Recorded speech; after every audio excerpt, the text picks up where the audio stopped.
بالنسبة لي فاش بغيت توصل اسم التأمين بالمغرب، فبعد اطلاعنا على التقرير الصادر يوم أمس على مجلس المنافسة بخصوص قطاع التأمين بالمغرب، فكان في أول اطلاع ديالنا على التقرير كان للأسف لا يلبي الانتظارات اللي كنا كنتظروا، بخصوص الإشارة إلى أو التشخيص الحقيقي للاختلالات اللي كيعانيها سوق التأمين من تواطؤات وسياسات احتكارية وتحالفات واتفاقات ما بين شركات التأمين وأيضا الشركات البنكية.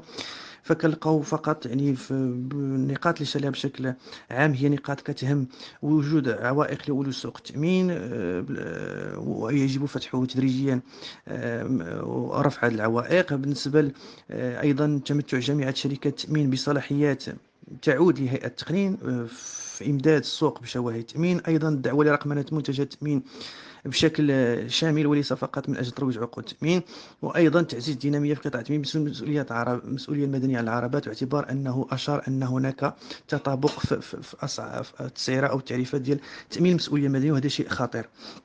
بالنسبة لنا أن التقرير لا يلبي الطموحات، لأن بالفعل أن دور مجلس المنافسة هو دور رقابي في مدى احترام النصوص التشريعية في المنافسة الحرة. لا يوجد في التقرير من مصطلحات ما يسمى بالتواطؤات، وحنا كنعرفوا بكاين تواطؤات ما بين شركات التأمين فيما بينها وما بين شركات التأمين والشركات البنكيه.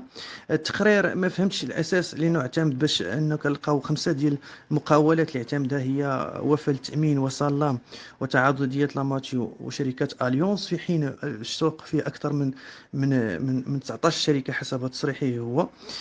لا وجود اثر لهم. مقاولات ابناك اللي كتسوق عقود التامين لا اثر لها في التحقيق، فكيفاش غادي نعرفوا ونقيموا مدى مستوى اختلالات والخروقات اللي كيعرفها القطاع دون تحقيق مع جميع الفاعلين اولا؟ ثانيا كاين ما يسمى بالتواطؤات والتحالفات ما بين شركات من شركات البنوك على المستهلك المغربي.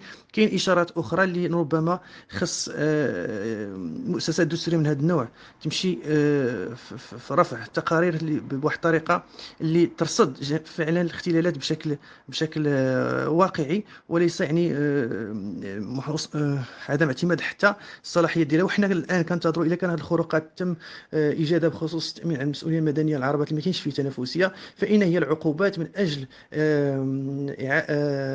رد هاد الفاعلين لجادة الصواب، باعتبار أن هذا يعتبر تواطؤ في السوق. وقبل ما تخرجوا ما تنساوش تابونا في لاشين جورنال 24 وفعلوا الجرس باش يوصلكم كل جديد.